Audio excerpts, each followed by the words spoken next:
can sing at the end. It's a comedy. It's written in 1597.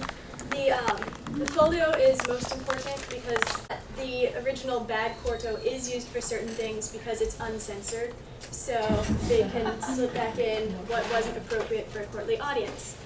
The merry wives are mistresses Page and Ford. Their husbands are basically accessories to them.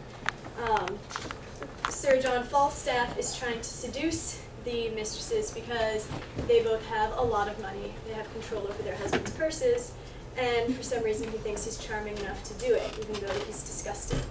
And Anne Page and Master Fenton represent the force of true love rather than arranged marriage. So, Act 1. I've bolded what's really important in the act, so go back through, but what's really important about Act 1 is that Falstaff declares his plan to bed both of the women, sends them love letters, and his former servants say, well, we don't really like him, so we're going to tell their husbands what's going on. Act 2, the ladies are best friends, so they show each other their love letters from this disgusting man, get enraged, and decide to punish him by pretending to accept his suit and getting him into bad situations. Masters Ford and Page get the news, but Ford is the only one who believes it because he's really jealous of his wife. So he dresses up as this guy named Brooke, goes to Falstaff and says, I'll pay you to seduce this woman so that then her virtue will be broken and she'll sleep with me too. So he finds out about the first meeting that Falstaff attempts to have with Mistress Ford. So while at Mistress Ford's house, Mistress Page comes running in saying, Master Ford is coming, Master Ford is coming. So they shove Falstaff in the laundry basket, pile the dirtiest greasy laundry they can on top of him, and then have their servants run him out to the Thames and dump him in. But Ford actually does come home, so he's humiliated because he thought he was going to find a lover in there, and he didn't. So everyone's saying, oh, haha, you're too jealous. So then there's a second plan that Ford also finds out about as Brooke, where Falstaff arrives at Mistress Ford's again, and when Master Ford shows up, the ladies dress Falstaff up as this horrible witch that Master Ford can't stand at all, telling him he'll be safe. So Master Ford beats the witch until he leaves the house. Finally, the wives tell their husbands what's going on, and they have one more scheme, during which the Pages devise their own plot. They have a daughter named Anne, and she has 3 suitors, and the most important one is Fenton, who she loves.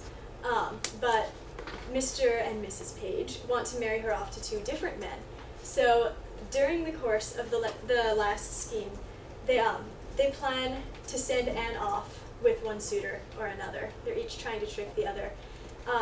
But Anne and Fenton say, well, since we know what this scheme is, why don't we just elope during all of that? So Act 5 comes. Falstaff shows up in the woods. The mistresses run away saying, we've heard a noise, we've heard a noise. And all of the children come out dressed as fairies with candles. And they come up to Falstaff and they start pinching him and burning him because they're saying that if the candles burn him, that means he's a wicked man. So they're torturing him until he finally says, all right, I give up. I repent of my wickedness. Meantime, the 2 suitors have both run off with little boys that are disguised as Anne. And so they come back completely confused and mad. And finally, Anne and Fenton come back and they say, oh, haha, we're in love, we eloped. And the parents are like, well, I guess we just have to accept it. Welcome to the family, son. So, the really important themes are bolded. If you want to join me in the hokey pokey, which is what this play essentially is, you may, but the rhythm is a little bit intense. So, Falstaff wants to bed, Mistresses Ford and Page. He sends them both love letters, which incites their rage. They plan to make him suffer for his lustful ways. That's what it's all about. Mistresses Ford and Page are told of Falstaff's plan. Page is unconcerned, but Ford's a jealous man. He dresses up as Brooke to test his lady's faith. That's what it's all about.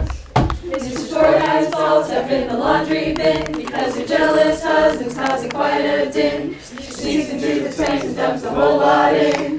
That's what it's all about. Falstaff tries again, but once again for to rise. Finds a witch he hates there among the wise. Also takes a beating in this ill disguise. That's what it's all about. The ladies and the husbands join for one last ruse. The children dress as fairies and the lech abuse. He says he's learned his lesson and they share a laugh. That's what it's all about. They just plan to take advantage of the jest and sneak into the suitor that they each like best. But she and husband Benton have the final laugh. That's what it's all about.